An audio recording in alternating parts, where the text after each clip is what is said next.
Hello friends, भाई बहन, mummy blogs में सभी का स्वागत करती हूँ। उम्मीद करती हूँ अच्छे हेल्थ में होगे, परिवार का ख्याल भी रखते होगे।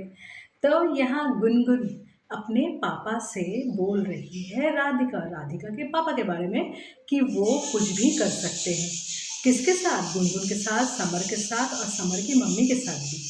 तो पहले तो मुझे एक चीज़ समझ में नहीं आ रहा फ्रेंड्स, कभी गुनगुन अपने पापा के घर में, कभी गुनगुन समर के घर में।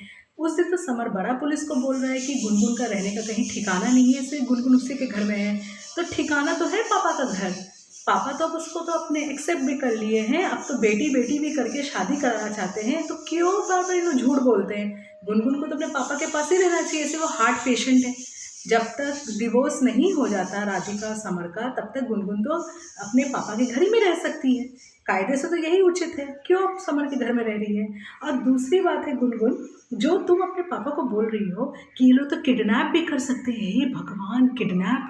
अरे भाई, किडनैप वाला शब्द तो तुमको अपने भाई को बोलना चाहिए। तुम्हारा भाई तो ग्रेटेस्ट किडनैपर है, तो उसको बोलो। तुम कैसे एक्सपेक्ट कर रही हो कि राधिका के पापा किडनैप करा सकते हैं, वो भी तुम लोगों की? और तुम्हारे पापा की भी सब कुछ भी कर सकते हैं, उनकी तबीयत ठीक नहीं रहती है। तुमने कभी अपने पापा की तबीयत के बारे में सोचा? और तुम्हारे पापा जो बोल रहे हैं वो लोग अच्छे लोग नहीं हैं, ऐसे हैं वैसे हैं, राधिका ने गलत किया, शादी नहीं करनी चाहिए थी। तो देखो, राधिका ने शादी किया, राधिका बहुत खुशी खुशी शादी नहीं कर ली थी। राधिका को किसने फोर्स किया था शादी करने के लिए? तुम्हारी समर की मम्मी ने। उन्होंने इतना राधिका को फंसाया कि डिप्रेशन में है मेरा बेटा, मेरे बेटे को बचा ले, शादी कर ले, घर बसा ले, घर आ जा, उसको संभाल ले। इतना कान के पास कचर मचर इंसान करता रहेगा तो अगला इंसान क्या करेगा? ऐसे ही वो समर को पसंद करती थी, तो चलो सोने पे सुहागा हो गया राधिका के लिए भी, वो भी शादी कर ली। तो कोई लड़की अगर किसी लड़के को पसंद करेगी और उसकी वाइफ उसके साथ ऐसा करेगी और बार बार उसको वो घर अपने चले जाएगी और छोटी छोटी बातों का तमाशा करेगी, तो उस जो पसंद करती लड़की जैसे कि राधिका, वो तो अपना थोड़ा सा उसको सॉफ्ट कॉर्नर तो जागेगा ही समर के लिए। और वो सोचेगी चलो इसी डूबते नाव में पानी में हाथ धो लेते हैं और शादी कर लेते हैं। तो यहाँ तो राधिका की मम्मी भी तो रेडी नहीं थी शादी कराने के लिए, फिर भी राधिका के पापा ने राधिका की शादी करवाई। तो यहाँ पे तुम इतना क्यों बोल रही हो? जेलस फील कर रही है तो तुम भी तो जेलस फील करती हो। तभी तो राधिका और समर की शादी हो जाने के बाद भी तुम उन लोगों के बीच में जाकर बैठी हुई थी, जबकि समर तुमको पसंद नहीं कर रहा था, तुमको बार बार बोल रहा था अपने घर चली जाओ, फिर भी तुम नहीं जा रही थी। तुम्हारे घर का तो ठिकाना भी तब था, तुम्हारे तब तो पापा ने पिंडदान भी नहीं किया था। हाँ, ध्रुव से जब तुम्हारी शादी हुई उस टाइम में तुम्हारे पापा ने तो पिंडदान कर दिया।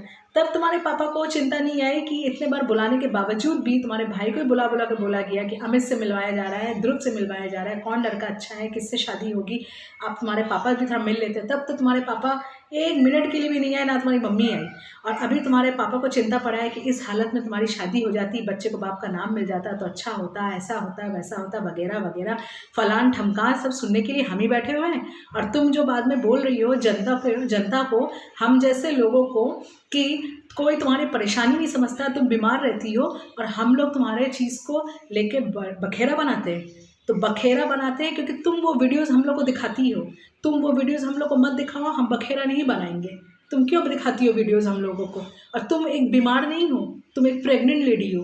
प्रेग्नेंट लेडी कोई बीमारी नहीं होती है, प्रेग्नेंट होना कोई बीमारी नहीं होती है, समझी? तो इसलिए बेमतलब की बातें मत करना यहाँ पे कि मैं बीमार रहती हूँ। प्रेगनेंसी में हर औरत का तबीयत खराब होता है, सबको। ऐसा कोई इंसान नहीं है, कोई औरत नहीं है, नहीं बोल पाएगा दुनिया में कि प्रेगनेंसी में एकदम पूरी फिट एंड फाइन थी। कोई नहीं बोल पाएगा, हर किसी को तबीयत खराब हुआ है। यहाँ तक कि हमारी मम्मी हो, हम हो, हमारे आने वाला जनरेशन, उनकी भी तबीयत खराब होगी। प्रेगनेंसी ऐसी चीज़ होती है। तो तुम बेफालतू की बात मत करो कि तुम बीमार रहती हो।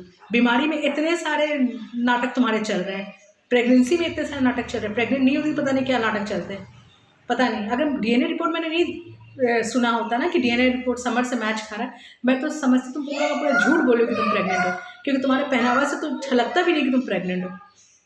एनीवेज फ्रेंड्स, बहुत ज़्यादा मैंने गुनगुन को बात सुना दी, क्योंकि गुनगुन बात सुनाने वाली काम करती है। ऐसी ऐसी वो बातें करती है, और खासकर उसके पापा भी ऐसी ऐसी बातें करते हैं कि दूसरे के ऊपर लालचन लगाना बहुत आसान होता है, अपने घर को पहले देखो। मैं तो बस यही बोलना चाहूँगी। बस अपना ब्लॉग यहीं पे एंड करती हूँ। जिसको मेरा ब्लॉग अच्छा लगा हो प्लीज़ एक लाइक ज़रूर कीजिएगा, जो चैनल में नए हैं प्लीज़ सब्सक्राइब जरूर कीजिएगा। तब तक के लिए बाय बाय।